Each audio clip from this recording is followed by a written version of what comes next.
Welcome back to the channel. It is New Comic Book Day, and I have some awesome books. Bit of a smaller pool this week for me, but some pretty good books regardless. Before we get into the video, quick reminder that we are doing a giveaway for some awesome comics, including a sweet John Romita signature on the Ultimate Spider-Man 100.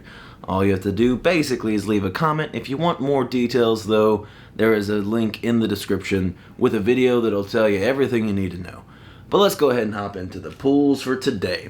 So I got one Star Wars book. Of course, I'm reading the War of the Bounty Hunters, tie-ins anyway. So I'm not completely caught up on Bounty Hunter. Actually, I'm not caught up at all on Bounty Hunters. This is my first issue I've read, and it's issue 12. So there is that. And so, I mean, I knew the character Valance existed, and I'd seen images of him before and stuff like that, but I'm not too familiar with him.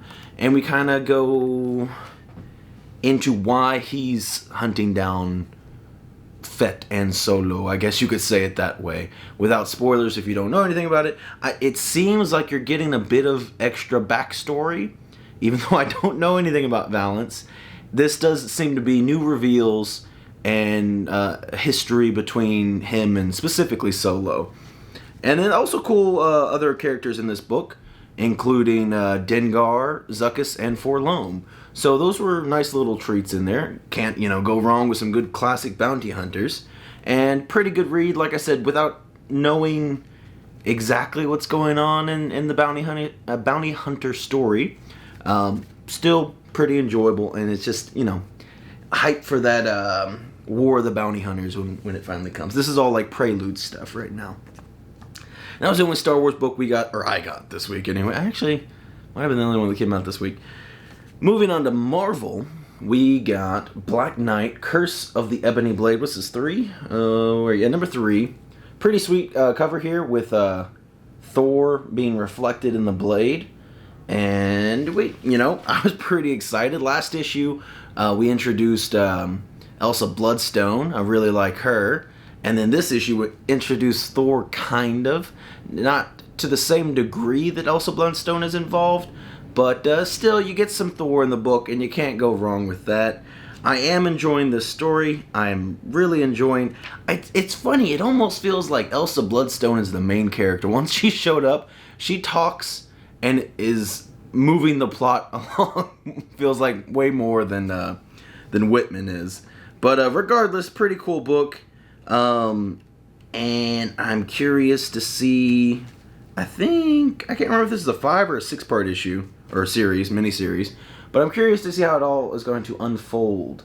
We got some cool things that they're exploring in this mini-series. And then we have Heroes Reborn. Is this number 3? Yeah, and I got it on the back.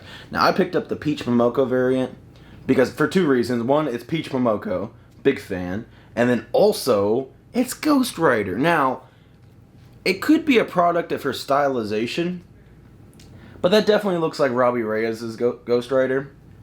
It could not be, because he doesn't appear in this. If you've read any of the Heroes Reborn stuff, in issue 1, you see Robbie Reyes, but he's not Ghost Rider. And then I don't think he's going to ever be Ghost Rider in this universe, or whatever's happening. I don't think it's a universe that's... I'm not really sure, because we're learning about certain characters, and they can kind of remember how things used to be, but we don't really know why at all. Things are different, and I don't know if it's a different universe or a different timeline, or if it's the same stuff, but everything's just different for some reason. We're not really sure. There is a Ghost Rider in here. They do their own versions of different things. So there is a Ghost Rider in here briefly.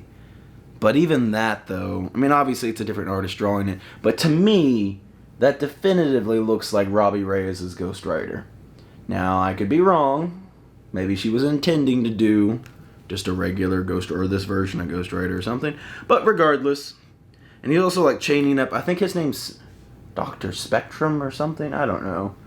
But none of that happens in the book. So if you're wanting this and you're like, ooh, I can't wait to see what this happens, this is just a cool cover they made.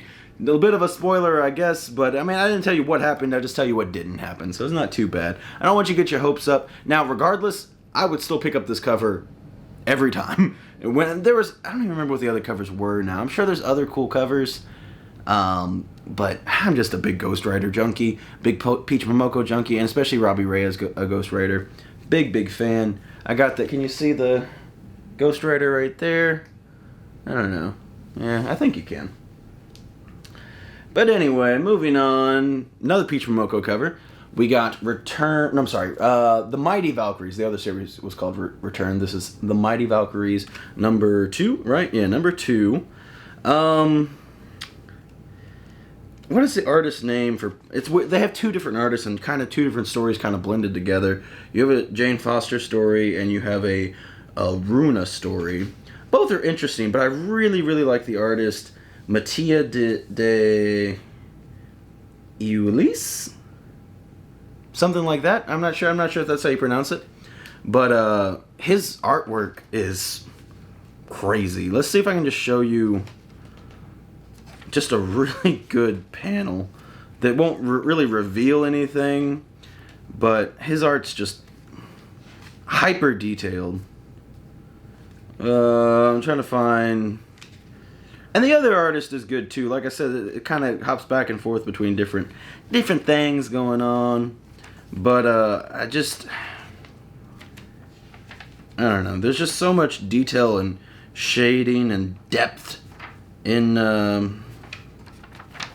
Well, I guess I'll just show this. It's a bit of a smaller one, but let's see if I can get that to show up real well. Just super good looking. Really like the art from that guy. Like I said, the other one's fine too. The artist is Erica De Urso. As far as the story goes, pretty cool. I'm especially intrigued with the not so much with the. It's funny. I probably like the art better on the Jane Foster story, but like the story better on the Runa part. So there's some intriguing things happening in this book regardless. And maybe some introductions of new gods, or gods that I'm not familiar with, or something of that sort. I'm not entirely sure, but I'm along for the ride. And then that's going to be it for Marvel this week. And then we just have a few independent books left over. So we have Autumnal, what is this? Right there. Autumnal 7, which is a pretty cool cover. Very unlike any cover A for Autumnal this far. All first 6 issues have been really dark covers. And this is the first one that is very bright, mainly white. And it was pretty shocking when I saw this. I was like, oh, that's a weird variant cover. Because they typically have... I know. I don't get a lot of variant covers anymore, but I've been getting the entire variant set so far for Autumnal. I have all these leaf variants on the cover Bs. I think number 1 was cover C, but regardless, I have all these. And I was like, that's weird. They usually do, this. They don't have that much negative space, but it ended up being the cover A. And I was pretty shocked. Really like this story. There's apparently only 1 more issue. I didn't know it was only going to be 8 parts, which is crazy. Unless it's just because I think it says, yeah, the very last page, it has, as most comics do, as a promotion for the next book, and it says final issue. So I didn't know it was going to be over this quickly, and I'm a little shocked. 8, it's pretty short. It's kind of a weird number, but last issue was really good. This issue was pretty good as well. I don't know if I like it as much as last issue. It's not to say this one was bad. It had some cool stuff going on, but I really liked last issue. I thought it really ramped things up. And we are getting towards the end here, so I mean, it is about that time, I guess, to be ramping things up. So I'm excited. I don't really know how it's going to end. It left on a weird cliffhanger, and it's like, things aren't good. Things need to be fixed, or something. I don't know, but, it just leaves you, like, with a sense of suspense and dread and worry. But I've really enjoyed this series so far, and I look forward to the final issue, I guess, coming out next month. The last two books I didn't read, kinda, I guess. So we got Nottingham III. I'm still probably just going to wait for the trade to come out on this thing, because I don't feel like reading my number 1 or my number 2, because they're fairly, you know, decently valued books they're all black covers, and I just don't feel like messing them up. And apparently the story's really good, so I don't know, I'm just being nervous and a worrywart. But I'll read it eventually. I'm collecting the whole thing. I have heard very good things from this. And then the last one I got, technically I have read. It's a fourth printing? Yeah, fourth printing. Oh, this is going to be shiny. Fourth printing of Berserker #1. Had to pick up the foil. There was also a second printing of #2 that came out, but it wasn't a foil. So I decided against it. But this one is a rather tame cover. Again, I don't know how easy that is to see. He's just kind of chilling there. Not as cool as the second printing or the third printing, for sure. But that's going to be it. I think it was 8 books. I don't remember. I don't know how to count anyway. But, yeah, pretty cool stuff. If I had to pick a favorite book, I should really start doing them. If I had to pick a favorite book this week,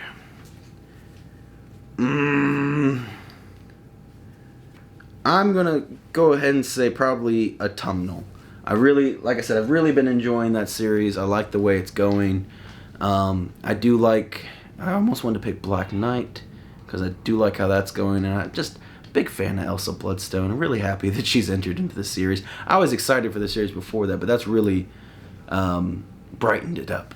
But yeah, Autumnal, super cool, and it's the one book that has me like kind of struggling and pondering like what's gonna happen next issue. I don't know, and especially with there only being one more issue, it like really has me kind of nervous in a way, in a good way.